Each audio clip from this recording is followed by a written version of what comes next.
صلاح الدین ایوبی، مسلمانوں پہ ظلم ہوا، فلسطین میں آگ لگی اور پورے فلسطین کی گلیاں خون سے بھر گئیں۔ ایک دن کے اندر 70,000 مسلمان قتل ہوا۔ گھوڑوں سے سڑکوں پہ چلا نہیں جاتا تھا، گھوڑے پھسلتے تھے، اتنا خون تھا، اور کچی سڑکیں تھی، اتنا خون تھا۔ پہلے کچی زمین نے خون پیا، پھر خون اس سے باہر آیا، پھر بھی اتنا 70,000 آدمی قتل ہوا۔ صلاح الدین ایوبی کون تھے؟ میرے غوث اعظم جیلانی کے مدرسے کے طالب علم تھے۔ جامعہ نظامیہ مدرسہ، یہ مدرسے ہیں جنہوں نے دین کے مجاہد پیدا کیے، مدارس ہیں جنہوں نے دین کے مجاہد پیدا کر کے پوری دنیا کے اندر پھیلائے ہیں۔ مدارس کے اندر دہشت گردی آئی، میں اختلاف نہیں کرتا، لیکن ابھی بھی مدرسے ہیں جن مدرسوں سے رسول اللہ کے دین کا سچا درس دیا جاتا ہے، امن، پیار اور محبت کی فضا کو عام کیا جاتا ہے وہ مدارس، اور انشاءاللہ قیامت کی صبح تک وہ مدرسے قائم رہیں گے۔ صلاح الدین ایوبی مدرسے کے طالب علم ہے، مدرسے کا، لیکن مدرسہ اس کا تھا جو ساتھ درویش بھی تھا۔ صلاح الدین ایوبی اکیلا اپنے دوستوں سے کہنے لگا مسلمانوں کی مدد چند سالوں میں نکلو مدد کریں۔ انہوں نے کہا تیرے نکلنے سے کیا ہوگا؟ کہنے لگا میں نے نہیں نکلنا، میرے اللہ نے میری مدد کرنی ہے، میرے اللہ نے میری اٹھ باندھ کمر کیا ڈرتا ہے، پھر دیکھ خدا کیا کرتا ہے، اور میں مجھے نکلنے دے، اللہ میری مدد کرے گا۔ تھوڑا تھوڑا کر کے فوج جمع کی، کوشش کی۔ چند سالوں کے بعد اسی جگہ جہاں مسلمانوں کا خون بہا تھا، اللہ نے اسلام کا جھنڈا پھر سے بلند کر دیا۔ صلاح الدین ایوبی فاتح بن کے مسجد اقصی کے دروازے پہ کھڑا ہے۔ چند سال گزرے، عیسائیوں کا اپنا وہ ظلم ابھی یاد ہے، اور عیسائی سارے لیڈر کہتے ہیں تیاری کر لو، اب ہمارے بچے کاٹے جائیں گے، عورتیں بیوہ ہوں گی، گردنیں کٹیں گی، اب دیکھنا جتنا خون ہم نے بہایا تھا مسلمان اس سے دگنا بہائیں گے۔ صلاح الدین ایوبی گھوڑے پہ کھڑے ہیں اور پوچھتے ہیں او عیسائیوں بتاؤ تمہارے ساتھ کیا کروں؟ گردنیں جھک گئیں، جواب کوئی بھی نہیں۔ کہا تم نے 70,000 مسلمان ایک دن میں مارا تھا، بولو تمہارے ساتھ کیا کروں؟ تم نے ایک دن میں مسلمان یوں کاٹے جیسے گاجر مولی کاٹی جاتی ہے، بولو کیا کروں؟ عیسائی کہنے لگے ہمیں اپنے ظلم یاد ہے، تشدد یاد ہے، بربریت یاد ہے، تو بہتر جانتا ہے تو نے کیا کرنا ہے۔ صلاح الدین ایوبی گھوڑے پہ فاتح کھڑا ہے، آنکھوں میں آنسو آئے، تڑپ کے رویا، کہنے لگا میں تمہارے ساتھ وہی سلوک کروں گا جو میرے مصطفیٰ نے قریش مکہ کے ساتھ فرمایا تھا، لا تصریب علیک، جاؤ تم پر کوئی زیادتی، جاؤ تم آزاد ہو۔ اس نے کہا تو کر کیا رہا ہے؟ کہنے لگا میں کیا کروں، میں اس محمد کا ماننے والا ہوں جس نے معاف کرنا سکھایا ہے صلی اللہ علیہ وسلم، میرے پیروں میں زنجیر ہے رسول اللہ کی غلامی کی، جاؤ تم آزاد ہو۔ اس نے کہا تم آزاد ہو، لوگوں نے کلمہ پڑھنا شروع کر دیا، اشہد ان لا الہ الا اللہ واشہد ان محمدً عبدہ۔ سارے قبیلے کے کچھ نہ کچھ لوگ مسلمان، ایک قبیلہ رہ گیا مسلمان نہیں ہوتا۔ صلاح الدین ایوبی اپنے خیمے میں بیٹھے ہیں تو ایک بی بی آ گئی، اس قبیلے کا کوئی شخص مسلمان نہیں ہوتا۔ بی بی آئی، آگے کہنے لگی میرے 4 بیٹے جنگ میں کھو گئے، چھوٹے چھوٹے بچے جنگ میں کھو گئے، مل نہیں رہے، فوجیوں کو حکم دے مجھے میرے بچے تلاش کر کے دیں۔ صلاح الدین ایوبی نے جھٹ پٹ سر پہ امامہ باندھا، نیزہ پکڑا، سینے بند باندھا، اپنے جبے کو سمیٹا اور باہر کہنے لگی تو کدھر جا رہا ہے؟ کہنے لگا میں خود تیرے بچے تلاش کر کے دوں گا۔ صلاح الدین چند سپاہی ساتھ گلی گلی نکلے، گلی گلی فجر کے نکلے، اثر ہو گئی، تھک گئے، 2 نمازیں صحرا میں پڑھی، جنگل کے اندر پہنچے تو ایک کونے میں 4 بچے ایک جگہ ڈرے اور سہمے ہوئے بیٹھے ملے۔ صلاح الدین ایوبی اٹھا کے لائے، ماں کو کہنے لگے تیرے بچے ہیں، نکلا اس لیے تھا کہ میرے نبی نے فرمایا بچے جدا ہوں تو ماں کو درد بڑا ہوتا ہے، اور میرے رسول نے فرمایا تھا جب جنگ کرنے جاؤ تو کھیت برباد نہ کرنا، فصلیں تباہ نہ کرنا، بچوں کو ماں سے جدا نہ کرنا۔ فرمایا میں سوچ رہا تھا تیرے بچے کہیں میری وجہ سے جدا ہو گئے تو مصطفیٰ کو جواب کیا دینا؟ فرمایا تیرے بچے ڈھونڈ کے لایا ہوں۔ بچے ماں کے پاس آنے لگے تو ماں نے بڑے بیٹے کے منہ پہ تھپڑ مارا، کہتا اماں کیا ہوا؟ کہنے لگے تو نے سنا نہیں کہ دشمن کے بچوں کی اتنی حفاظت کرتا ہے، میرے پاس نہ جا، اس کے قدموں میں بیٹھ جا، جس نبی کے غلام اتنے سچے ہیں وہ نبی کتنا سچا ہوگا۔ جس نبی کے نوکر اتنے کھڑے ہیں وہ نبی کتنا کھڑا ہوگا. جا کے کلمہ پڑھ لے. مسلمانوں کی نا ایک تعداد لڑتے لڑتے دور چلے گئی. تاتاریوں نے قید کر لیا. 4 مسلمان تھے, تبلیغ کرنے گئے, جنگ کرنے گئے, جہاد کرتے کرتے کافروں سے لڑتے تاتاری قوم میں چلے گئے. وہاں قید کر لیے گئے تو سزائے موت کا حکم ہوا. 4 بزرگ تھے. سزائے موت کا حکم ہوا تو تاتاری بادشاہ جو تھا وہ بڑا خلاف تھا, بڑا سخت مخالف تھا مسلمانوں کے. اس نے کہا کہ ان کو جب پھانسی دینا تو مسلمانوں کو تو میرے سامنے دینا. اب 4 عالم ہیں, 4 صوفی ہیں, سفید داڑیاں, سر پہ امامے. پھانسی کا وقت آیا تو جو پھانسی گھاٹ ہے وہ ایک ہے. چاروں کو اکٹھے پھانسی نہیں ہو سکتی. ایک کو کہا کہ ایک ایک کر کے ان کو پھانسی دو. جب پھانسی کا وقت آیا نا تو جو سب سے پیچھے صوفی تھے وہ دوڑ کے آگے آئے, کہنے لگے بادشاہ پہلی باری میری لگا پہلی. اب بادشاہ نے کہا ٹھیک ہے اسے لٹکا دو. وہ قریب آئے تو دوسرے دوڑ آئے, کہنے لگے نہیں پہلی باری میں نے زیادہ کافر قتل کیے, میرا بڑا جرم ہے, مجھے پہلے سزا دو. ان کو پھانسی دینے لگے تو تیسرے آ گئے, کہنے لگے نہیں یہ تو میرا قتل کرتا تھا, رستے میں بتایا کرتا تھا, ڈھونڈ کے میں بتلاتا تھا کہ یہاں زیادہ تعداد ہے, مجھے پہلے پھانسی دو. تیسرے کے ساتھ بات ہو رہی تھی تو چوتھا دوڑا آیا, کہنے لگا یہ رستے بتاتا تھا, یہ تبلیغ کرتا تھا, یہ سارا کچھ کرتا تھا, لیکن کہا یہ کہتے تھے چلو واپس چلتے ہیں. میں جانے نہیں دیتا تھا, میں کہتا تھا اور کافر مارنے اور علاقے فتح کرنے. میرا جرم بڑا ہے, مجھے پہلے پھانسی دو. بادشاہ کہنے لگا مجھے 35 سال ہو گئے حکومت کرتے, بڑی دنیا کو پھانسی دی ہے. لوگ تو ایک دوسرے کو دھکے دیتے ہیں کہ پہلے تو جا, اور تم کیسی قوم ہو کہ ایک دوسرے پہ قربان ہو رہے ہو. کہنے لگا تم ایک باپ کی اولاد ہو.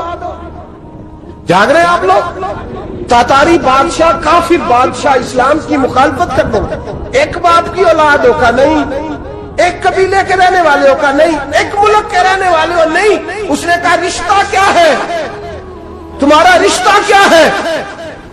تو بول کے کہنے لگے خدا ایک ہے, نبی ایک ہے.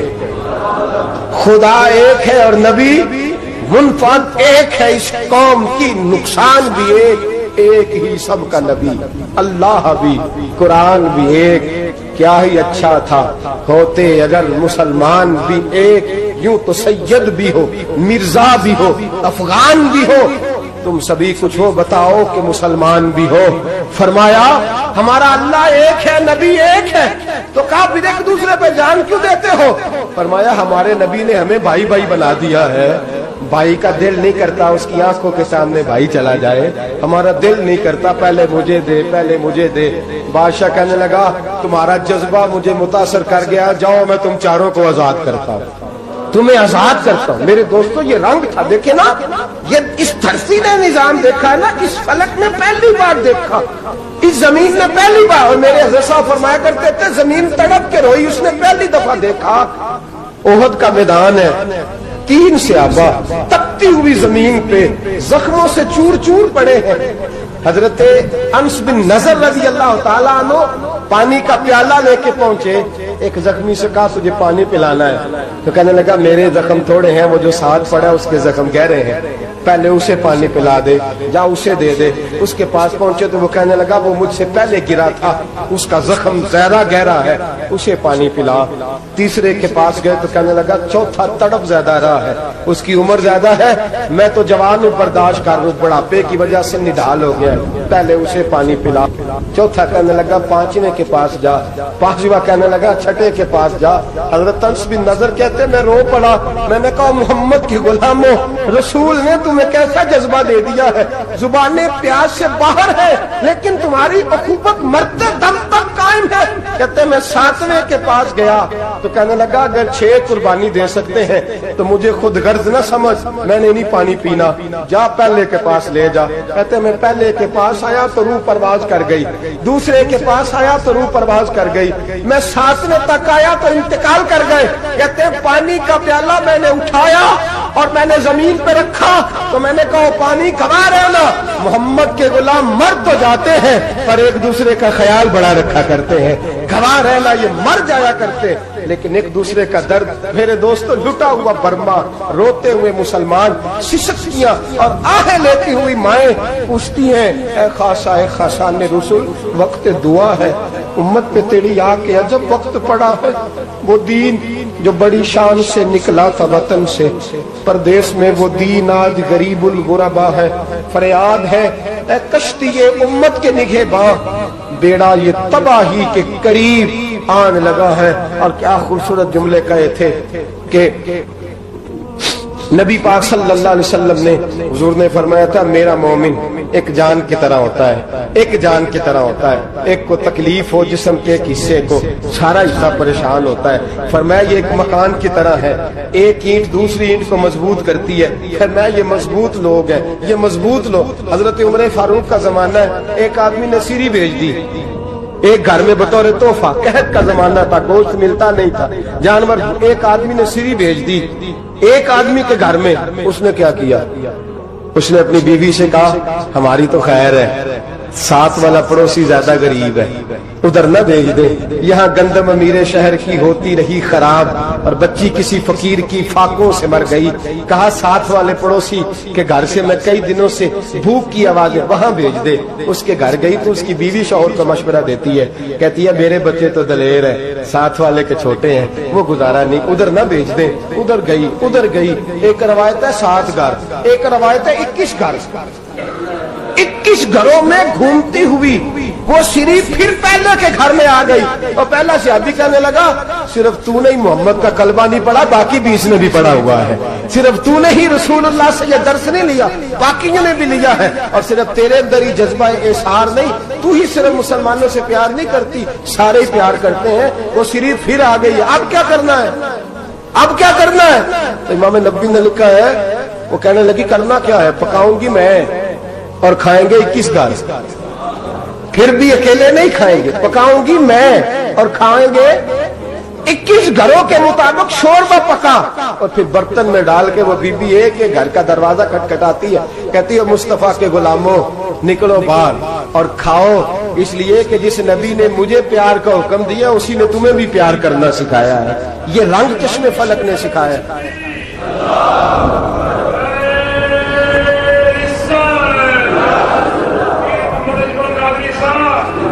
آپ کی بڑی مہربانی. زندہ باد وہی ہے جس کو اللہ رسول زندہ باد فرمائے. بڑی مہربانی، اللہ جزا دے. بنو قریظہ اور بنو نذیر 2 محلے تھے یہودیوں کے.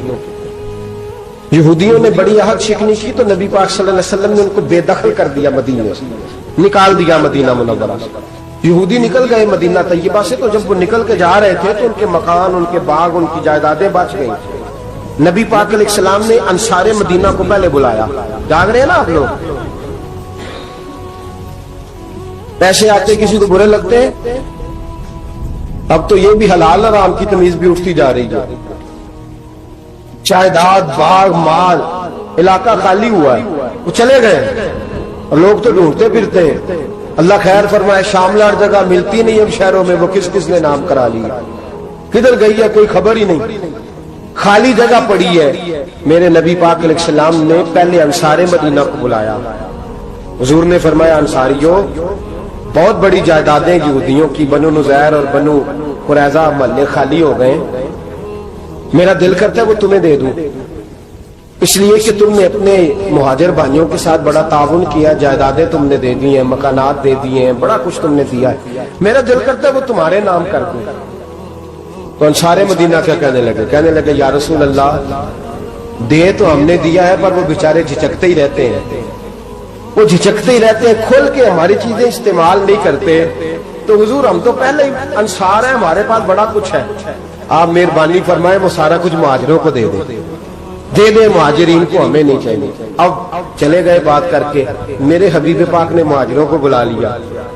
فرمایا بنو نذیر اور بنو قریظہ قبیلے کی جائیدادیں آئی ہیں، تمہارے پاس بظاہر جو چیزیں ہیں بھی وہ بھی انصار مدینہ کی ہیں، تو میرا یہ خیال ہے کہ وہ سارا کچھ تمہیں دے دیا جائے. ابو بکر صدیق رضی اللہ تعالیٰ عنہ کہنے لگے یا رسول اللہ صلی اللہ علیہ وسلم ہمارے انصار بھائیوں نے ہمارے لیے دل تک کھول دیے ہیں